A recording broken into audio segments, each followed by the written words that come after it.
Once upon a time, in the heart of the Levant, in a time when Islamic conquests were expanding, and states were built on the foundations of justice and strength. In the mid-7th century AD, a boy was born named Musa ibn Nusayr. Musa grew up in an Arab family. His father, Nusayr, was a follower of Muawiyah ibn Abi Sufyan, which provided him with a fertile environment for the growth of his passion for military leadership and administration from an early age. From his childhood, he was not like his peers. While other children played, he spent long hours learning the arts of combat, horsemanship, and military planning. His keen eyes caught the finest details in battle tactics, and his young mind sought to understand the secrets of leadership and influence. He possessed a strong physique, sharp intelligence, and rare courage, which made him one of the most prominent knights and leaders in his youth. Musa believed that strength and determination were the keys to victory that a true leader possessed. Military insight and the ability to turn the tide of battle. In addition to the ability to administer the affairs of the conquered lands, therefore, he decided that his life would be a journey in the arts of war and administration. Combining individual skill with strategic planning, in the prime of his youth, Musa ibn Nusayr emerged as a military and administrative leader in the Umayyad state. He participated in many military campaigns in North Africa, demonstrating high efficiency, gained the appreciation of the Umayyad caliphs, especially Abd al-Malik ibn Marwan and his son Alwal ibn Abd al-Malik, who appointed him governor of Ifriqiya, modern-day Tunisia, in 89 AHS 708 AD. This governorship was a crucial turning point in his life, as he was entrusted with a great mission, consolidating Muslim control over the Maghreb, Maghreb, and preparing for the conquest of Andalusia. However, Musa ibn Nusayr's journey was not paved with roses. During that period, the lands of the Maghreb were experiencing unrest and revolts by Berber tribes. Musa found himself facing a great challenge, subjugating these tribes, spreading Islam among them, and securing the borders.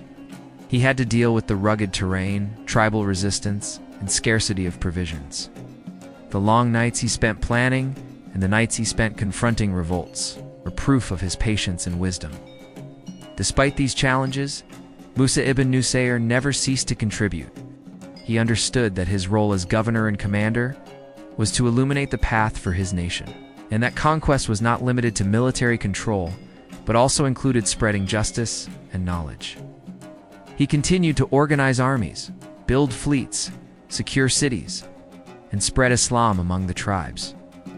After consolidating his control over the Maghreb al-Aqsa, subjugating the Berber tribes and bringing them into Islam, Musa ibn Nusayr began to consider the conquest of Andalusia.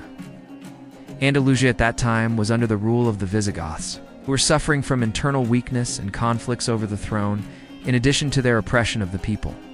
Musa saw that the opportunity was ripe to spread Islam and justice in those lands. In 92 AI 711 AD, Musa ibn Nusayr sent Tariq ibn Ziyad, his loyal Berber commander, with a small army about 7,000 fighters to cross the strait into Andalusia. This was a bold and risky step, but Musa trusted Tariq's cunning and courage.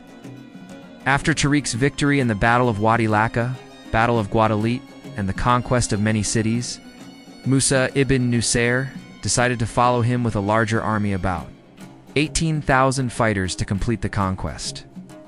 Key locations in the conquest of Andalusia: conquest of Seville and Cordoba. After crossing the strait, Musa headed to Seville and conquered it, then to Cordoba, which was one of the most important cities in Andalusia. Conquest of Merida. It was a strongly fortified city, and its siege took some time, but Musa managed to conquer it.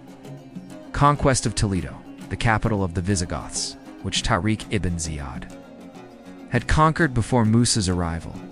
The historic meeting: Musa ibn Nusayr and Tariq ibn Ziyad met in Toledo. It is said that Musa reproached Tariq for his rapid advance without waiting, but he ultimately acknowledged his achievements. Musa ibn Nusayr's military and administrative tactics were characterized by strategic vision. He saw the big picture, planned for the distant future, understood the importance of Andalusia for the Islamic State. Wise leadership. He trusted his commanders, gave them authority, and encouraged them to innovate an organization and administration. He was skilled in organizing armies, securing cities, and managing the affairs of the conquered lands, dealing with peoples. He was keen on being just with the people of the conquered lands and spreading Islam with wisdom and good counsel, flexibility and adaptability. He was able to quickly change his plans according to the developments of battles or political circumstances. Despite all these victories, the human side of Musa ibn Nusayr's life was prominent. He was a devout, humble man who loved Allah and his messenger and prioritized obedience to Allah above all else. He was keen on being just with people and developing the lands he conquered. He is credited with building the city of Fustat, which was the first Islamic capital of Egypt, and building the Mosque of Amr ibn Alas, the first mosque in Africa. Among his famous sayings, "O people, do not think that I came to gather wealth, but I came to conquer lands and spread the religion of Allah." This shows his sincerity in the conquests. Indeed, victory is but an hour's patience. This shows his wisdom in battles. I have not seen a people more formidable than these Romans, nor more steadfast in combat. This shows his fairness to the enemy.